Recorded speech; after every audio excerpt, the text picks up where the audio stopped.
செங்கல்பட்டு அருகே சென்னை திருச்சி தேசிய நெடுஞ்சாலையில் 5 கிலோமீட்டர் தூரத்திற்கு சாலையின் நடுவே ஆங்காங்கே பள்ளங்கள் ஏற்பட்டிருப்பதால் விபத்து ஏற்படும் அபாயம் நிலவி வருகிறது. செங்கல்பட்டு மாவட்டத்தில் கடந்த சில நாட்களுக்கு முன்பு பெய்த கனமழையின் காரணமாக கூடுவாஞ்சேரி ஊரப்பாக்கம் பகுதியில் சாலை முழுவதும் சேதமடைந்து காணப்படுகிறது.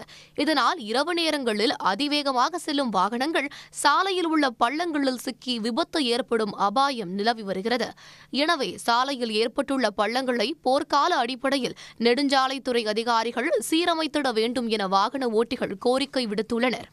ரோடு ஒரு நிலையாவே இல்லை. ரொம்ப ஒரு இடத்துல நல்லா இருக்கு, ஒரு இடத்துல ரொம்ப பள்ளமேடா இருக்கு. செங்கல்பட்டுல இருந்து தாம்பரம் போற வரைக்கும் இந்த ரோடு பாத்தீங்கன்னா ஒரு குண்டும் குழியுமா தான் இருக்கு. பயந்துகிட்டே வண்டி ஓட்டுற மாதிரி இருக்கு. வண்டி ஒரு பக்கம் சஸ்பென்ஷன் ப்ராப்ளம் வருது, அது ஒரு பக்கம் இருந்தாலுமே நிறைய விபத்துகள் நேரிடுறதா இருக்கு. ரோடு இப்போ பயந்துகிட்டே வண்டி ஓட்டுற மாதிரி இருக்கு. பொதுவா சொல்ல போனா இந்த கூடுவாஞ்சேரியில ரொம்ப ரோடு ரொம்ப டேமேஜா இருக்கு. ரொம்ப கஷ்டமா இருக்கு. நைட்ல எல்லாம் வண்டி ஓட்டுறதுக்கே பயமா. சாலை குண்டும் குழியுமாக இருப்பதால் வாகனங்களில் உள்ள பாகங்கள் பாதிப்புக்கு உள்ளாவதாகவும் வாகன ஓட்டிகள் வேதனை தெரிவிக்கின்றனர். பெருங்குளத்தூரிலிருந்து பரனூர் சுங்கச்சாவடி வரை சாலையில் பள்ளங்கள் அதிகமாக இருப்பதால் பள்ளி செல்வோர், அலுவலகம் செல்வோர் சரியான நேரத்தில் செல்ல முடியாத நிலை உள்ளதாக கூறுகின்றனர். சின்ன பள்ளம் எங்க இருக்கு ஏதுன்னு தெரிய மாட்டேங்குது. மின் கம்பத்தில் லைட்லாம் எதுவும் எரியல. இதனால மக்கள் பெரிதும் பாதிக்கப்படுறாங்க.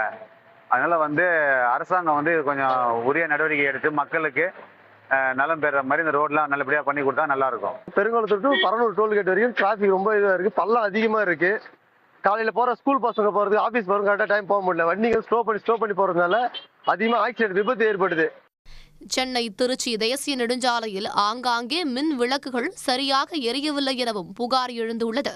சாலையில் பயணம் செய்ய சுங்க கட்டணம் வசூல் செய்யும் ஒன்றிய அரசு அடிப்படை வசதிகளையும் கண்காணித்து மேம்படுத்த வேண்டும் என பொதுமக்கள் வலியுறுத்தியுள்ளனர். உடனுக்குடன் செய்திகளை தெரிந்து கொள்ள சன் நியூஸ் பெல் ஐகானை கிளிக் பண்ணுங்க.